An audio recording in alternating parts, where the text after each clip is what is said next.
Good afternoon. Welcome to Golden Black Live. I'm Stacy Clarity, filling in for Alan Karpick, who is actually doing something really cool right now. Him and Tom Campbell are with Rick Mount, the legend. Wow. Rick Mount, for a story for our magazine that publishes next month. It's the 50th anniversary of Mount's Sports Illustrated cover. So Alan's going to get the scoop on that, and then Mount's return to Mackey Arena that happened a couple weeks ago, and I'm sure Alan will talk about that next week, but that's next week.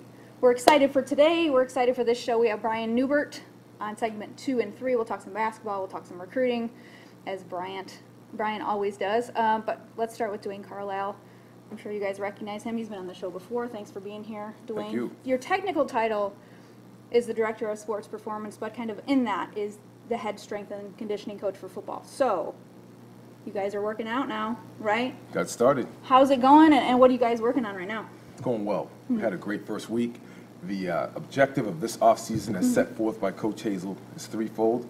We want championship effort, we want championship energy, and we want championship details. And we've established a no-tolerance policy that if we're not getting those type of championship efforts in those respective areas, then there's consequences to be paid. And so far, everybody's all on the same page, beating the same drum, and we got off to a really good start this week. How do you define championship level? Championship level is defined as such that as coaches, we're going to give you our best. Right. We demand and expect your best at every task that we've given to you. So we reserve judgment for what we deem as championship level, championship effort. But I think that one of the key things that Coach Hazel wants to establish is it's okay to talk about winning a championship, even though we didn't hit the mark last year. So we need to establish that now and make sure that those standards are held high. What's the attitude right now? I mean, you're around these guys a lot, and obviously coming off a season that was disappointing for everybody in that building, and for a lot of people who weren't in that building. Going 2-10.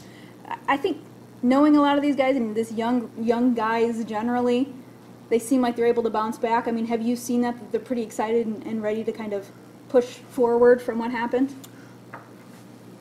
Not going to a bowl game. Yeah. Guys have had time to regenerate and to kind of just reset where they were prior to the start of off season. And another thing that we talk about all the time is mastering the mission, right? So we got to understand what those objectives are that we want to accomplish, which I think the guys do. Then they got to ask themselves a question: what do we really, really, really want? And then it's about alignment. Everything they do, actions, what they do in the 2 hours that they're with us, more importantly, what they're doing in the 22 hours that they're away from us, everything's got to be aligned toward being in that championship mode with everything that they do. And so the guys' mindset, they're back to work, they're excited. We've got new leaders emerging, and so it's a real good feeling, and it's a real good atmosphere, working atmosphere for these guys right now. Duane's been on the show before, so he kind of knows how it works. But if you don't, this is your first time, here's the deal. There is a chat in the little area that you're watching right now. Please send us questions. If you have anything for Duane, we'll get to those. And Brian for segments 2 and 3. If you want to ask me something, I can do that. I'm the host, but I can multitask here. But also, too, just before we get going on the show, big thanks to our sponsors, as always, Hilton Garden Inn. Tomorrow is a big day. Stay at HEI tonight. Triple X Family Restaurants, a Purdue tradition since 1929. Basham Reynolds. I know these guys, so we appreciate it. John Basham and his group are taking rentals for 2016-2017, and of course, State Farm agent Trent Johnson. He is actually my agent, but his website is trentismyagent.com. Trent's a big supporter of Purdue athletics. I see him a lot. He's always around. So you'll do 6 a.m.s later in February, and that kind of, the coaches are more involved in that, right? Yep. But until then, these are your guys. They are.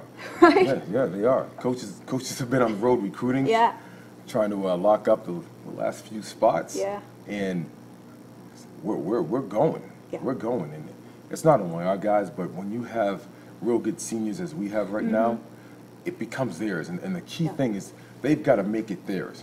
We guide, but those guys lead. Right. And when you got, like I said, good senior leadership, good things happen. I think it's interesting you bring that up because with the captains that the team lost from last season, I thought those are really important pieces. You know, Sure. when you're looking at Danny Anthrop and Robert Kugler and Frankie Williams, obviously Juwan Bentley is back, but you know, even a guy like Anthony Brown was a senior who's gone now.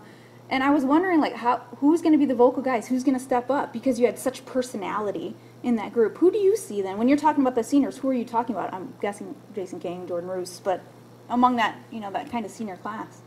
You'd include Juwan Bentley in that. You'd include Jake Raplogo Yeah. in that equation. You'd include a Leroy Clark. Yeah. So you have guys who are taking it deeply, deeply, deeply personal, that they want to get this thing turned around, Yeah. and they want everybody moving in the right direction. Yeah. So that's, you know, those are the key guys, but Yeah. you know, there's more and more guys Right. that are starting to emerge. And Right. the thing that we talk to the guys about is looking at obstacles, taking obstacles and looking at obstacles as opportunities. So right now, it's an opportunity for everybody to lead. It's an opportunity for everybody Right. to focus on the task at hand, and like I said, get everybody moving in the same direction. When 6 a.m. start, the coaches kind of come back into that fold then, and I've been fortunate or unfortunate, I'm not sure, to be there and watch some of those, and those are intense, Yeah. intense workouts. I mean, I'm glad that I am not actually part of them and just watching them. I Yeah. mean, how do you kind of work with the coaches to structure that? I mean, the ones that I've seen are kind of like a kind of, I don't know, session, or, you know, different kind of area, stations kind of around Sure. inside Mollenkoff or whatever. But how do you work with the coaches to structure those, and just what's that balance like for you, kind of overseeing the entire program and then also having football and then still working for Darrell Hazel? I mean, how does that balance kind of Well, work? We have 5 uninterrupted weeks prior to the start of 6 a.m. So our goal is to lay the foundation Yeah. for what's about to come when they have 6 a.m.s. Coach Hazel is the one who sets the objectives of the 6 a.m. And it's a collaborative input in terms of all the different stations, what's going to go on at those stations, tempo, how punishment is set forth. All those things are set by Coach Hazel, and Right. coaches are giving input. So for us, it's about preparing these guys mentally over the first 5 weeks to endure what they're about to withstand It's bad. in 6 a.m.s. How do you find the balance of pushing a guy toward his potential, but not pushing him too far? Because specifically when I watch those workouts, I'm like, can he do this? Like, whatever the guy may be. Howard is a great example, just because he'd really struggled with his conditioning the first couple of years, you know, and he's in the punishment area or whatever that was, kind of in the middle of the field for those. But how do you as a coach find out how far that they can go, and do you know what I'm saying? It would seem like it would be a balance to me. Yeah, it's a balance. I But feel what- like you keep pushing. Gotta keep pushing. I mean, you gotta keep pushing, Yeah. right? Because you gotta find out where a guy's threshold is. Yeah. And we have Doug Bozeman and his athletic training staff that are there monitoring everything that we do. Right. And if a guy starts getting dizzy, those guys will pull him out. Right. So we know, we're confident that we have medical personnel there. Nevertheless, here's what I found in my years of coaching. Let's say a guy's reservoir is here, right? Add another 20% on top of that. That's our job, is to get that additional 20, 25%, that what we call and then some. So for us, it's a matter of just finding out where guys are when Yeah. they challenge themselves, when they're challenged, when Yeah. they're stretched, and how they respond to that. I know Frankie Williams was talking about not the winter workouts, but the summer workouts from last year. Going into the season, he's like, I have never done anything that hard. I thought I was done, and I kept being pushed, you know. And he said, for him, he thought it was really good, but I'm sure there are guys who push back a little bit too. Chris Ash was recently hired at Rutgers and came from Ohio State, brought the strength guy from Ohio State, and he had said, it's the biggest hire I could have made. And Alabama just paid $600,000 to keep their guy. I mean, it's this position, maybe people don't talk about it very much kind of publicly, but what do you think maybe people don't know about the value of what you do? That's a great question, because oftentimes people aren't exposed on a day in and day out basis to what we do. Right. We have 5 strength coaches that work with football, and we have a sports nutritionist that supports football, and Lauren Link is her name. In addition to that, we have other people who help support. And when you look at, the thing I tell recruits is they're going to spend more time with us over their 4 or 5 year career than they are with their position coach, coordinators, and the head coach. They're with us. And the reality is that there's so many pieces that have to come into play to help support them. Our job is to give them every single thing they need to be successful. That's what our job is. And when you're dealing with 18 to 22-year-olds, right, there's a lot of variability there. And you know, some guys are getting the message, some guys aren't getting the message, and you got to put a full court press on them. So Lauren Link, our nutritionist, she does a great job with making sure that our guys are staying hydrated, making sure that they're fueled before, during, and after. We have those guys text us pictures of their meals. All right, there's a lot of little things that go on that you don't see, because the ultimate goal is to coach them. Right, we got to coach them to prepare them when we get to August for camp, and then keep them prepared. Like I always say, hey, we got to get you right, and then we got to keep you right. So the get you right window is from January to August, and then keep you right is from when the season comes until the end of the season. And there's just a lot of pieces that go into that, and more importantly, it's building that mindset, that, you know what, we can go above and beyond, and we can achieve collectively if we attack it the right way, day in and day out. I feel like you have a lot of sayings. Do you? I mean, I don't know. I just feel like the guys are always just like, he says this and he says this. I suppose all coaches do, but you know, and without prompting, a lot of the guys, the past players, the current guys, have spoken really highly of you, and just some of them, he even said you're kind of like a second father. I mean, we're talking about all the stuff you're doing to make them better athletes, but because you're around them so much, I mean, you have no limitations like the coaches do about how much time you can be with these guys. How much, or how important is it, I guess, in your job to be a mentor, or to be, however you want to term that, kind of those other things for these guys? Any given day, Coach Carlisle, the psychologist, sports psychologist, I'm Coach Carlisle, the coach, I'm Coach Carlisle, the big brother, Coach Carlisle, the father. It depends on what the situations demand. Yeah. And again, going back to 18 to 22-year-olds, these kids go through so much. Most people don't see their pace of life, right? The amount of time that's spent in the classroom, right? They're here to get the degree. Right. The amount of time that's spent with football, and we're talking about film study, all those things that go into expanding your football IQ. Then the physical training. Then they have study hall. They have to be at training table. Their pace of life is just like going down the Autobahn. And sometimes, you know, they need people who can help give them the right guidance, help steer them and keep them going along the right way.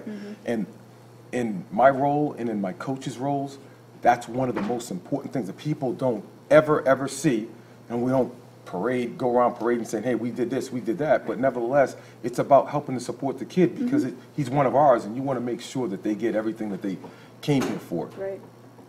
Is that something that you've learned to handle different situations? I mean, because your degree isn't in psychology or anything like that. I mean, so is that just a process that kind of you've gone through as you've been a coach to know, like, okay, here's the best way to handle this situation or this situation? You know, if this guy comes kind of with this problem or that problem. I think it's life experience, and let me qualify things by saying we do have a sports psychologist. So if there are issues that are too big for me to handle, then we refer them to the sports psych department. Right. But I'm talking about things, you know, a guy may have an issue with his girlfriend, or a guy may have an issue with balancing things, and we have an incredible support structure, right? We have academic support people. We have Kathy Wright. Kathy does a phenomenal job with helping to support our student athletes in the leadership area, as well as just, you know, helping them in any area that they may deem fit. Right. So from my standpoint, it's life experience.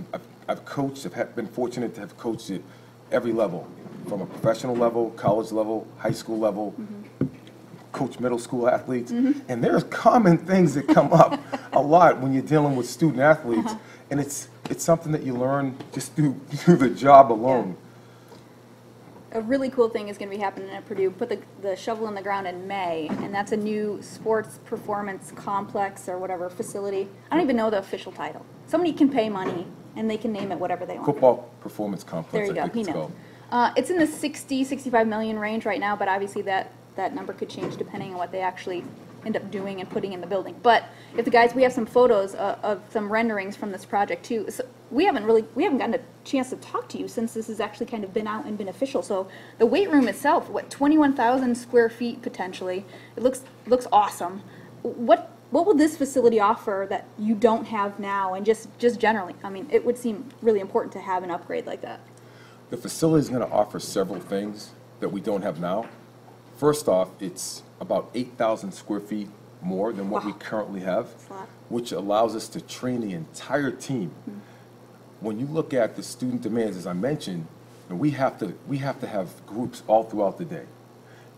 This will afford us the opportunity to build team by training everybody at one shot. So that's one of the key features of the facility, and then it's going to be state of the art. I mean, it will be one of the premier facilities in the United States, college and or pro. Wow. What's the point of the sand pit? The point of the If people sand can pit, see it, it's kind of off to the left side there with the ropes hanging down. Now, I'm sure the viewers are looking at the sand pit going, whoa, there's going to be sand everywhere. But our architects have done a great job with creating a mechanism where that sand is not going to go very far throughout the weight room.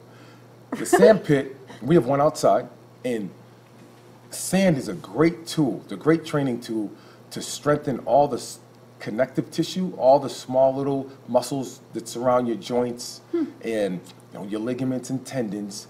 It's a great training tool. I mean, you can do so many different things in the sand. I mean, run, shuffle, cut, plyometric or jumping exercises in the sand, and it reduces the impact.